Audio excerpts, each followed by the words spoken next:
¿Sí? Otra ventaja de las clases a las 6 de la mañana. ¿Alcanzan a ver algo? Sí. Bueno, hoy empezamos la segunda clase de sistema respiratorio. Normalmente tenemos como una secuencia, ¿sí? Primero vemos la ventilación pulmonar. Hoy vamos a ver lo que es la circulación pulmonar. ¿Por qué es relevante la circulación pulmonar? Recordemos que el sistema respiratorio va a tener dos componentes, un componente aéreo y un componente hematógeno, es decir, un componente que va a participar en ese proceso de oxigenación y es la porción vascular que va a llevar la sangre hasta cada uno de los alvéolos para oxigenarla. ¿Listo? Entonces tenemos también que conocer esta parte.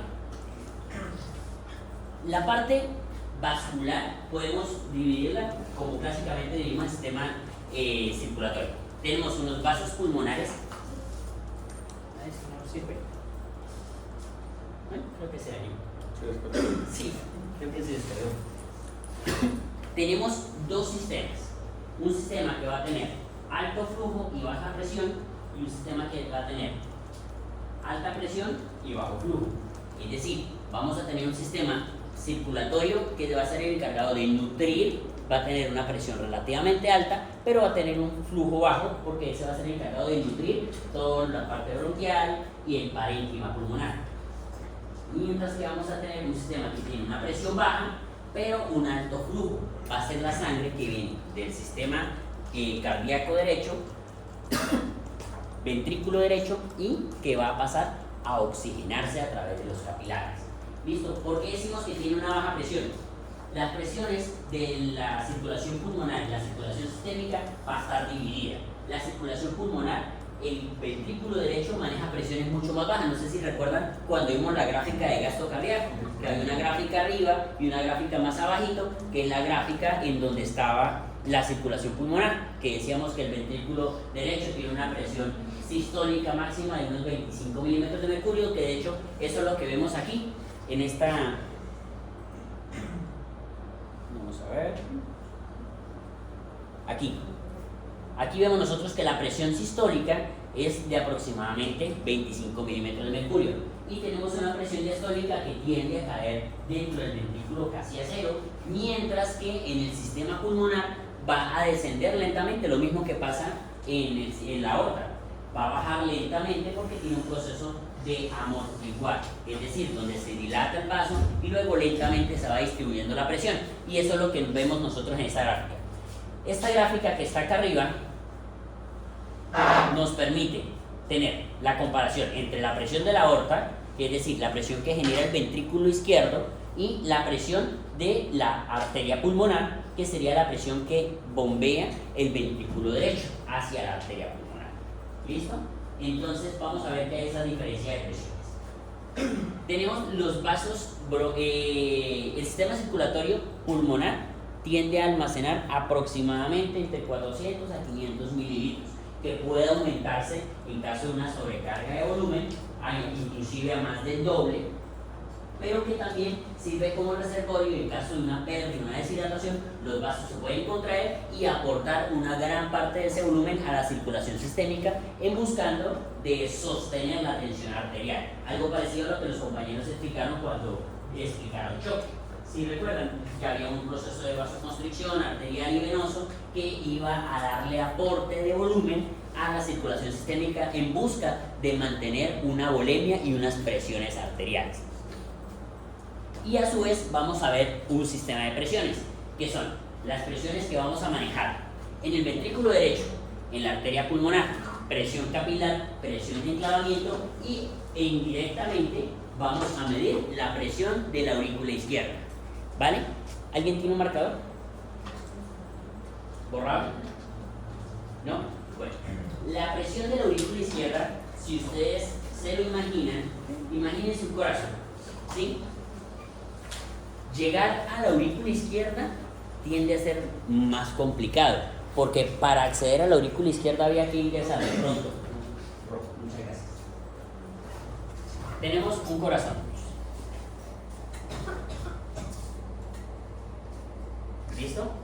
Llegar a la aurícula derecha es muy fácil. Se puede acceder a través de la cava, que a su vez viene dada de pronto por un tronco, bien sea por la axilar, bien sea por la yugular, por cualquier vaso venoso, podemos acceder muy fácilmente a la aurícula, ¿sí? No hay problema.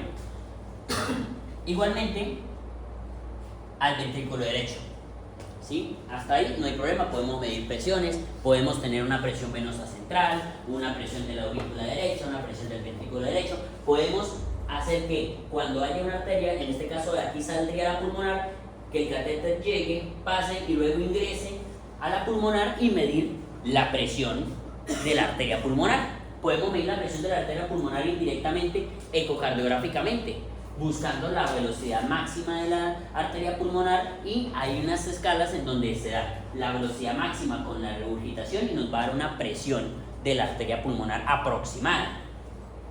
Pero esto es una medida objetiva y real, las otras son medidas indirectas. Luego vamos a medir la presión capilar. Esa presión capilar es esta.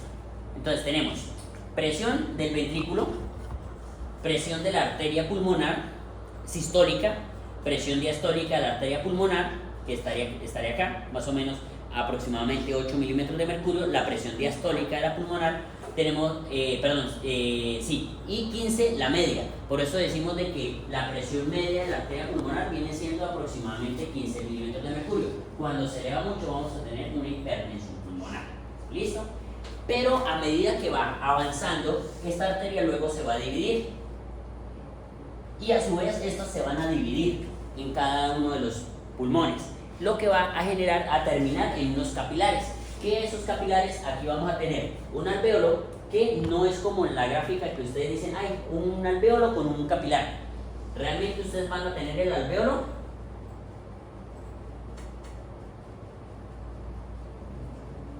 con muchos capilares.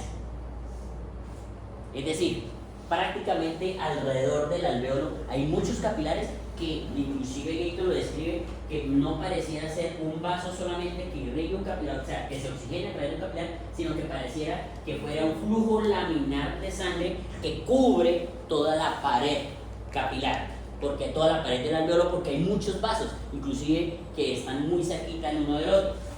Entonces, eso es lo que va a dar que sea más fácil la oxigenación. Son capilares muy pequeños, prácticamente, inclusive se describen más pequeños que un glóbulo rojo, y por eso es que el glóbulo rojo a veces tiene que comprimirse, doblarse para pasar por ese capilar y oxigenarse, y pasa literalmente tocando las paredes, lo que facilita y acorta las distancias, como lo vamos a ver en la próxima clase, para el proceso de intercambio gaseoso. Cuando llegamos acá a los capilares, tenemos una presión capilar. Recuerden que cuando hablamos de circulación sistémica también hablamos de una presión capilar, que lo hablaron también mucho los muchachos de edema y linfático, que nos pusieron una tabla en donde había unas presiones, capilar, osmótica. ¿Sí lo recuerdan? Bueno, esa presión capilar la podemos medir. Esa presión capilar se considera que está aproximadamente 7 milímetros de mercurio, de 7 a 8 milímetros de mercurio, la presión capilar. Pero para llegar a la aurícula izquierda nos es más difícil. Por medio de un cateterismo a través de las arterias podríamos llegamos a la cava, la aorta nos permite ingresar al ventrículo izquierdo, y a su vez podríamos llegar a ingresar a la aurícula, pero digamos es un procedimiento mucho más invasivo, más riesgoso, teniendo en cuenta que es arterial y todas las complicaciones que van a tener el manipular un vaso arterial. ¿Listo? Y mucho más invasivo que cuando ingresa usted por un vaso venoso, ¿vale? Y más agresivo. Entonces, hay una medida que se usa, además de que al medir acá podemos interferir y no vamos a medir directamente. ¿Por qué? Porque si entramos por este lado, ya no vamos a poder medir, porque podemos alterar el ingreso del flujo a la aurícula por el simple hecho de atravesar un catéter entre la válvula. Digamos, ya no va a ser una medida muy acercada a la realidad. Entonces lo que hacemos es que llevamos un catéter, lo avanzamos a través de la arteria pulmonar, y ahí es donde vienen los catéteres de Swagamsky que les mencionaba la vez pasada, que nos ayudaban a hacer mediciones. Ese catéter va a avanzar un catéter hasta una guía que va a ir hasta llegar a los capilares más pequeños en donde podamos ingresar. Entonces se lleva y se enclava Es decir, se lleva hasta donde esté el vaso más pequeño y ahí, hasta ahí llega y hasta ahí avanza, no avanza más. Y ahí obstruye toda la luz del vaso. Es decir, obstruye todo el vaso, entonces ya no viene sangre de allá para acá. Entonces puedo medir cuánta sangre queda, cuánta presión queda dentro del vaso después de haber detenido el flujo. Y esa presión la vamos a denominar presión de enclavamiento. Y esa presión de enclavamiento es aproximadamente de 5 a 7 milímetros de mercurio. Y esa presión de enclavamiento es aproximadamente 2 a 3 milímetros de mercurio más alta que la presión de la aurícula izquierda. Es decir, si la presión de enclavamiento es de aproximadamente 5 a 7, sí, la presión de la aurícula izquierda es de aproximadamente 3 a 4 milímetros de mercurio. ¿Sí? Entonces, por eso nos podemos acercar y decir que la presión de la aurícula izquierda, que es la que está acá, oscilaría entre aproximadamente 2 a 4 milímetros dependiendo de dónde lo midamos. Si medimos una presión capilar bajita de enclavamiento, pues la presión de la aurícula izquierda es 2 a 3 milímetros de mercurio más baja que la presión de enclavamiento. Entonces, esa presión de enclavamiento nos ayuda para medir indirectamente la presión que tiene la aurícula izquierda. Y de esa manera, pues, saber si este corazón está en una falla cardíaca izquierda por una insuficiencia valvular mitral, que esa válvula mitral está aumentando la presión en la aurícula izquierda y que a su vez esa presión repercute aumentando toda la presión sobre el sistema capilar pulmonar. ¿Listo? Entonces, esa es, digamos, la importancia de medir esa presión de enclavamiento. ¿Vale? Más o menos, ¿me dicen entender? ¿Sí? ¿Seguros? Entonces, miren cómo la presión de enclavamiento nos lo muestra la gráfica, cómo la presión va descendiendo desde la sistólica del ventrículo derecho hasta llegar a una presión muy baja de 2 a 3 milímetros de mercurio en la aurícula izquierda. Y esa presión, cuando inclusive se aumenta, vamos a ver que hay unos mecanismos de seguridad ahorita un poquito más adelante. Resulta que hace algunas clases atrás tuvimos la oportunidad de hablar sobre los pacientes que tenían dificultad respiratoria y que algunos los pronaban, es decir, los poníamos a ventilar acostados, boca abajo. ¿Sí recuerdan que ya tuvimos una pequeña charla sobre eso? Resulta que cuando vimos también el sistema circulatorio y el gasto cardíaco, vimos que, y sobre todo los compañeros que pusieron sistema venoso, la presión venosa y capilar, la gravedad ejerce un efecto sobre el sistema circulatorio y es el peso ejercido por el volumen sanguíneo, ¿sí? Y eso es lo que nos dice que tomar a un paciente de pie y tomarle la tensión en el pie, en el tobillo, va a ser una tensión mucho más alta que la que podemos tomar de pronto a nivel del corazón, ¿sí? El pulmón tiene un comportamiento similar. En el pulmón vamos a tener unas estructuras. Aquí tenemos un pulmón. Gator no lo nombra, pero esto se llama zonas de Wells. ¿Listo? Ese comportamiento nos va a tener en cuenta dos componentes. Y a la vez, Gator nos describe que el oxígeno va a participar como un regulador del flujo capilar. A diferencia de los tejidos, recuerdan que el que regulaba el flujo capilar era el dióxido de carbono, que si aumentaba el dióxido de carbono había una vasodilatación, mientras que si había variaciones de oxígeno no había, digamos, una función capilar de vasoconstricción o vasodilatación. Aquí vamos a ver que el que genera ese proceso es el oxígeno. Entonces vamos a dividir el pulmón en tres zonas hipotéticas. Ahorita vamos a ver que realmente solamente hay dos zonas en estadio fisiológico y la zona 1 solo va a funcionar en un estadio patológico. ¿Qué nos dice esta teoría? Nos dice que cuando estamos a nivel del corazón, suponiendo que este es el corazón, a nivel medio del corazón, que sería el punto de salida ya sea de la válvula aórtica y pulmonar, vamos a tener unas presiones. Lo que está a nivel del corazón tendría una presión cero, es decir, no habría diferencia. Pero lo que esté hacia arriba del corazón va a disminuir la presión, porque a medida que la sangre tiene que aumentar, la presión va disminuyendo, y lo que esté hacia abajo va aumentando, y eso es por la teoría que nos indica que pues, la presión en los pies por efecto gravitacional es más alta. ¿Listo?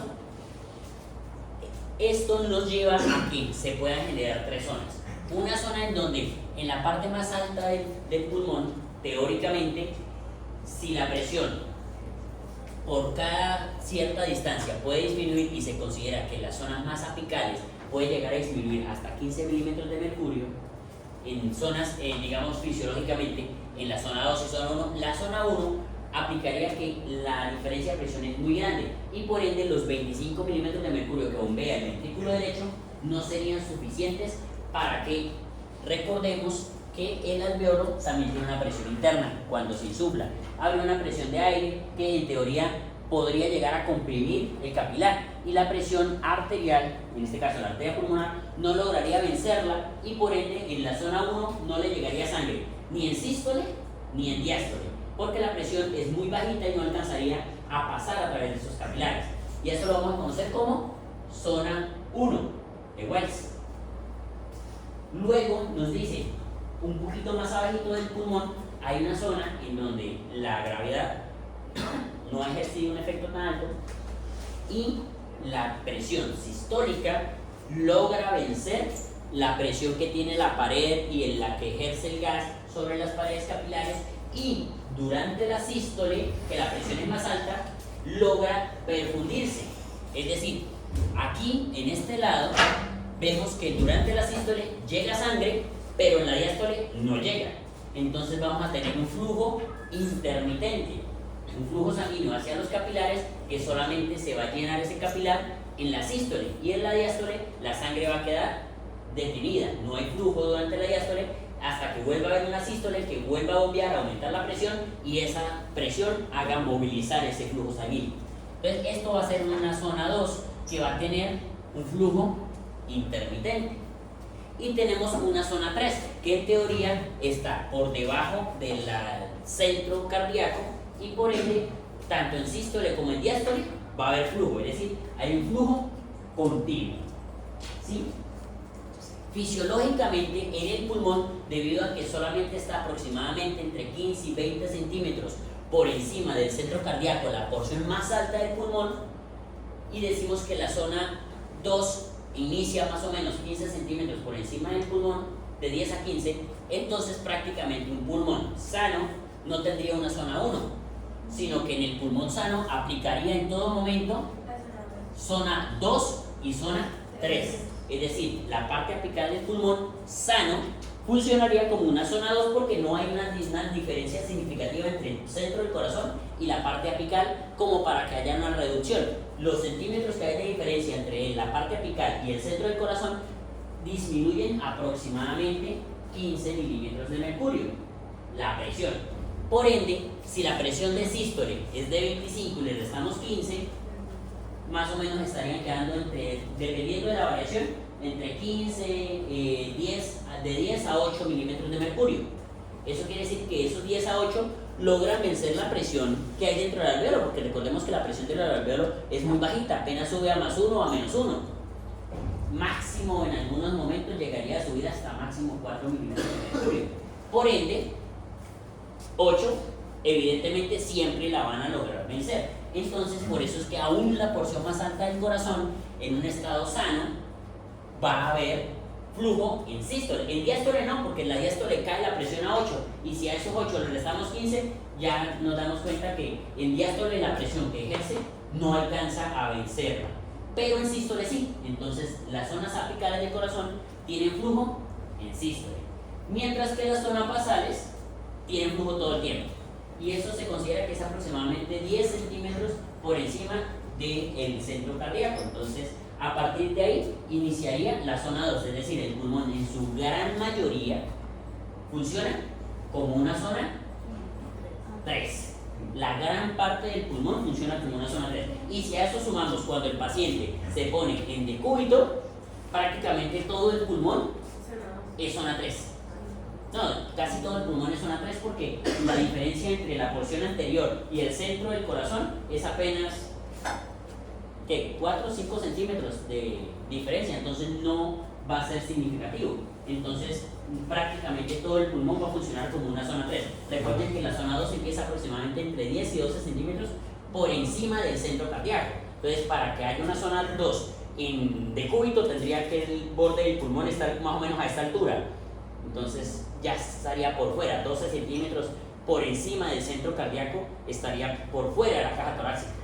¿Sí? Entonces, un paciente acostado, todo el pulmón en teoría funciona como zona 3, mientras que un paciente sentado podría una porción superior funcionar como zona 2 y la porción media e inferior como zona 3. ¿Listo? ¿Más o menos claro esta parte? Ahí viene la por qué es relevante en las partes patológicas. Cuando tenemos un paciente con EPOC, cuando tenemos un paciente con una neumonía que aumenta la presión dentro del alveolo, a veces esa presión no permite que ese poquito flujo, o no solamente cuando hay patología pulmonar, cuando el paciente está con una tensión arterial baja, cuando hay hipovolemia, que compromete las tensiones tanto del ventrículo derecho como del ventrículo izquierdo, ya la presión del ventrículo derecho no es de 25. Póngale que el paciente esté con tensiones bajas y esa presión máxima va a ser de 12, de 15. Y si a eso le restamos los 15 que tiene de diferencia, eso quiere decir que hay una alta posibilidad de que lo que funciona como zona 2 en el pulmón sano, en un estado patológico porque el paciente esté con hipotensión o porque el paciente esté con una patología pulmonar, esa zona 2 se empieza a comportar como una zona 1. Entonces, por eso Gayton describe que la zona 1 en fisiología pulmonar en el ser humano solo se ve en estados patológicos. ¿Listo? En estados fisiológicos tenemos zona 2 y zona 3. ¿Listo? Y también tenemos un mecanismo fisiológico que nos dice que cuando hay una disminución de la presión, aquí vamos a ver, en la presión alveolar de O2 que se baja de 70 milímetros de mercurio, cuando se baja, recuerden que la presión de esto, esa clase no la hemos visto. La presión alveolar va a aproximarse a 104 milímetros de mercurio. Se considera que cuando la presión se baja de 70 milímetros de mercurio, la alveolar, la presión parcial de oxígeno, inmediatamente es sensado por esos capilares, por esos sensores que tenemos en los receptores y va a empezar a hacer el efecto que les mencionaba ahorita. Se va a generar una vasoconstricción porque el mismo sistema va a reconocer, aquí hay una baja concentración de oxígeno. Entonces el flujo sanguíneo que pase por acá prácticamente no se va a oxigenar adecuadamente. Por ende, hay que redistribuir el flujo sanguíneo para que pase por un sitio donde sea más eficiente la oxigenación. Entonces se va a ver una vasoconstricción en las zonas donde hay poca oxigenación y se va a generar una vasodilatación en las zonas donde haya una mejor oxigenación alveolar. Eso va a mantener una distribución equitativa buscando que la sangre tenga una mayor posibilidad de oxigenarse en zonas donde hay una mayor presión parcial de oxígeno alveolar. ¿Listo? Entonces, de esa manera, el mismo organismo redistribuye el flujo hacia zonas donde haya más aire o más oxígeno y reduce el flujo hacia zonas donde haya menos oxígeno. Eso es un mecanismo para distribuir lo que luego vamos a ver como un 8 mecánico, un 8 fisiológicos y un espacio muerto. Y eso lo vamos a ver en las clases siguientes, ¿vale? Pero eso es un mecanismo que se tiene para reducir esa probabilidad de que no se oxigene adecuadamente. ¿Listo? ¿Preguntas? El gasto cardíaco puede aumentar dependiendo de la necesidad. Es decir, si usted está quietico en su cama viendo Netflix, recostado y tomando un juguito, no vas a tener un estado casi subbasal. Es decir, vas a tener un estado de 4 litros por minuto y su corazón no va a estar a más de 65 a no ser que se atore con el jugo. ¿Listo? Mientras tanto, usted está en un estado mínimo de funcionamiento cardíaco. Pero cuando usted se levanta y le toca salir corriendo, va a empezar a aumentar el gasto cardíaco y por ende va a aumentar la presión. Y ya dijimos que la presión de la aurícula izquierda puede llegar a aumentarse. Y si se aumenta el gasto cardíaco, le va a llegar más sangre al corazón derecho, lo cual hace que pueda llegar a aumentarse la presión. Pero para evitar ese aumento de la presión, el mismo sistema circulatorio tiene unos mecanismos. Y aquí vamos a ver que el primer mecanismo para tratar de almacenar más líquido, si usted tiene una serie de conductos y le van a meter más líquido del que habitualmente está, ¿usted de qué manera evita que se aumente la presión? Dilatando esos conductos. El primer mecanismo sería aumentar el número de capilares. ¿Por qué? Si usted tiene 20 conductos, pero normalmente están funcionando 10, y de un momento a otro le llega más líquido y le dice, uy, ven, va habilitando conductos, va abriendo más conductos, de tal manera que usted cuando ya dice, se me llenaron todos los conductos, ya los tengo a todos funcionando, y todavía sigue llegando más líquido. ¿Desde qué manera? Dilato los conductos que ya tengo todos funcionando, los dilato para que les quepa más. Y luego dicen, bueno, listo, no hay suficiente vasodilatación. Ahí sí se va a aumentar la presión de la arteria pulmonar y el corazón derecho tiene una cierta capacidad de bombear más y de vencer esa presión de la arteria pulmonar. Pero para que la arteria pulmonar se aumente, tiene que haber una volemia muy grande o un aumento muy alto de la presión en la aurícula y el gasto cardíaco, obviamente. Y aquí lo vamos a ver en esta gráfica. Esta gráfica nos está mostrando la presión de la arteria pulmonar normal, que dijimos que estaba en ¿cuánto? No, en la presión media de 15, la presión media de 15 milímetros de mercurio, la presión media de la arteria, ¿cierto? Y eso a un gasto basal de 4 litros por minuto, ¿cierto? Si usted hace una actividad física extenuante, esa actividad extenuante le va a ir aumentando. Miren que para que la presión de la arteria pulmonar logre aumentarse, es decir, para que se aumente tiene que haberse vencido ya, primero que ya se hayan agotado todos los capilares, es decir, ya todos están abiertos, ya todos se dilataron para lograr compensar esa volemia, y ahí ya cuando ya todos esos mecanismos se han agotado, ahí sí va a empezar a aumentarse la presión de la arteria pulmonar. Miren que esa presión de la arteria pulmonar apenas si empieza a aumentarse cuando el gasto, o sea, significativamente aumentarse por encima de 20 milímetros de mercurio, cuando el gasto está prácticamente 4 veces por encima de lo normal. Es decir, cuando su corazón está bombeando aproximadamente 16 litros por minuto, es que apenas logra repercutirse en un aumento ligeramente significativo de la presión de la arteria pulmonar. ¿Listo?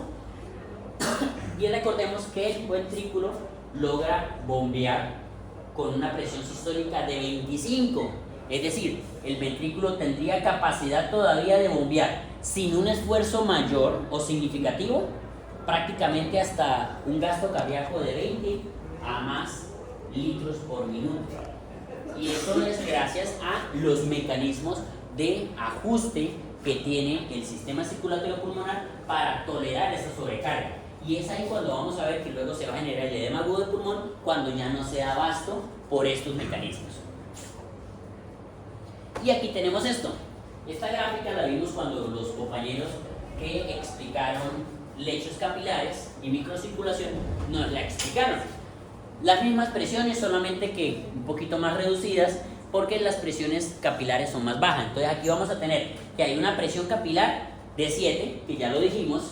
Vamos a tener una presión coloidosmótica del líquido intersticial, que es la presión que ejercen las proteínas que están en el intersticio de 14, en este caso.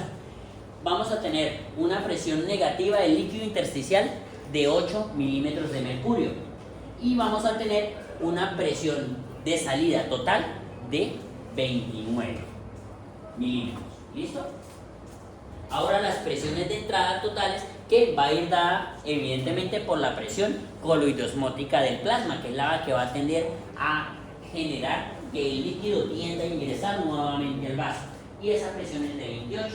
Por ende va a haber una presión de salida neta de 1 milímetro de mercurio, es decir, al final del cálculo va a tender a salirse constantemente 1 milímetro de mercurio. Pero ahí entra el sistema linfático. El sistema linfático genera una presión negativa constante de menos 5 milímetros de mercurio. Por ende, cuando le restamos ese 1 milímetro de mercurio de tendencia a la salida del sistema linfático de menos 5 de entrada, vamos a tener que constantemente en el intersticio hay una presión negativa de -4 milímetros de mercurio, dada principalmente por el sistema linfático que constantemente está bombeando, está succionando el líquido que sale del intersticio, lo cual es un mecanismo de defensa contra el edema o para disminuir el riesgo de edema agudo de pulmón. ¿Listo? Y a su vez eso también ayuda a que el líquido que hay en el alveolo, porque parte del alveolo, del líquido logra ingresar al alveolo, el alveolo evapora parte de este líquido del agua. Entonces, como se genera un proceso de evaporación, eso también contribuye a disminuir el volumen. ¿Listo? Entonces, en este caso vamos a tener una bomba linfática que nos va a generar en el intersticio una presión constante negativa de -4. ¿Listo? Y eso es un mecanismo de defensa contra el edema. Contra eso. Eso que ustedes ven ahí es una plaquita de tórax. Esa plaquita de tórax está mostrando, ¿recuerdan cuando les mostré una placa normal al principio del respiratorio? Que la placa normal se veía súper bonita la silueta cardíaca y este pulmoncito se veía negrito y se veían bonitas las costillitas. Resulta que cuando el intersticio se llena de líquido, lo vamos a ver blanco. Entonces, cuando el intersticio se llena de líquido, se va a empezar a ver de ese color. Y eso es un aumento de todo el lecho vascular y de todo el líquido que hay en el intersticio, y eso se denomina edema agudo de pulmón. Se puede dar por dos mecanismos. Tenemos un mecanismo que sería que aumente la diferencia entre la presión coloidosmótica y la presión capilar. Es decir, un paciente que tenga una hipoalbuminemia o una disminución significativa de las proteínas plasmáticas tiende a generar una menor presión coloidosmótica, que recordemos es la presión que hace que el líquido vuelva al vaso. Y si esa presión coloidosmótica que hace que el líquido vuelva al vaso es menor, la presión hidrostática, que probablemente sí se mantiene, va a tender que la diferencia de salida no va a ser de +1, sino pueda llegar a ser de +7, de +8, de +9, lo cual va a decir que va a salir mucho más líquido y que probablemente pueda sobrepasar esa bomba linfática, que en medida realmente tendría una presión máxima de -7 a -8 milímetros de mercurio, pero podría verse sobrepasada por esa presión hidrostática de salida, que podría ser de 9, de 10, si hay una hipoalbuminemia marcada o si hay un aumento significativo de la volemia, es decir, mucho líquido en el paciente y pocas proteínas, o una congestión pulmonar, como el caso, una congestión de una falla cardíaca, como en el caso del clínico que les puse a los muchachos cuando les pusieron. Y el otro mecanismo, ¿cuál sería?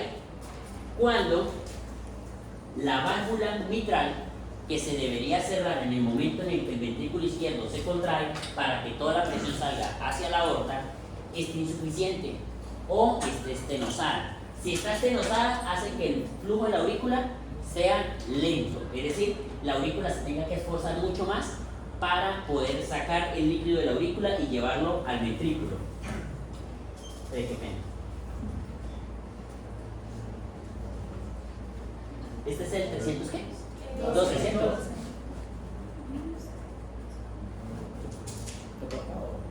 No, sino que a las 9, que ya son las 9:05, tengo la simulación con los muchachos del procedimiento abajo. Entonces me está escribiendo Catalina.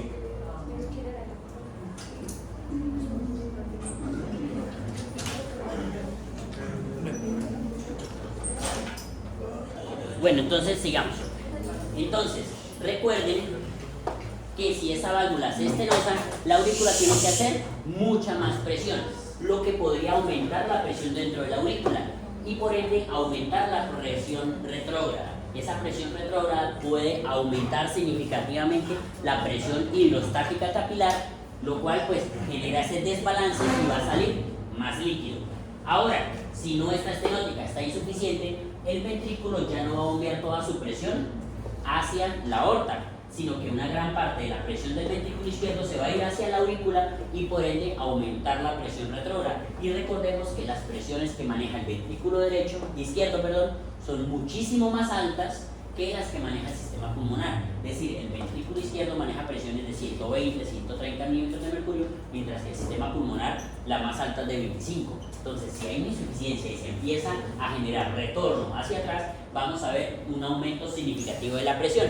Y esta gráfica nos dice que los mecanismos que tiene el sistema pulmonar para tolerar ese cierto volumen pueden irse adaptando. Entonces, si el paciente tiene un problema crónico que va con el paso del tiempo y que primero regurgita un poquito y luego un poquito más, como que el sistema se va adaptando y va siendo un poquito más tolerante a esas sobrecargas. Pero si este aumento de la presión se da súbitamente por una falla cardíaca súbita, o un aumento de la volemia súbita, o un paciente como el del choque cardiogénico que les puse de ejemplo a los muchachos, en donde súbitamente deja de funcionar una parte del ventrículo o una parte de la aurícula y rompió un músculo papilar y hay una falla cardíaca súbita, las presiones se van a aumentar rápidamente, lo cual no va a dar tiempo de compensación y por ende se va a aumentar la presión pulmonar del sistema pulmonar, llevando a que esa presión negativa no sea suficiente para sacar todo el líquido que se está acumulando, generando que se extravasen grandes cantidades y por ende el intersticio se llena de líquido, lo que va a decir se encharcó el paciente, es decir, el intersticio se llena de líquido y vamos a conocer y recordemos que cuando hay líquido en el intersticio, ¿cómo se llama? Edema. Y eso es un edema agudo de pulmón. Y eso mismo puede pasar en la cavidad pleural. Recuerden que las dos pleuras, parietal y visceral, tienen un pequeño espacio que también tiene una presión negativa que puede ir desde -4 hasta -7, -8 milímetros de mercurio, pero que habitualmente están ahí, entre -4 y -5. Pero si se aumenta súbitamente la presión intersticial y la presión del sistema pulmonar, puede llevar a que se aumente también la cantidad de líquido que se derrame hacia la pleura y vamos a conocer lo que se llama un derrame pleural o un proceso inflamatorio que obstruya los drenajes capilares, que obstruya el drenaje linfático o un proceso inflamatorio que genere mucho líquido por exudado o por transudado y por ende los mecanismos de barrido no van a ser suficientes y van a llevar a que se acumule ese líquido y dando como resultado un derrame pleural, es decir, una acumulación de líquido en ese espacio pleural entre la pleura parietal y la pleura visceral. ¿Listo? ¿Preguntas, dudas, sugerencias, reclamaciones? Hablen ahora, hablen para siempre.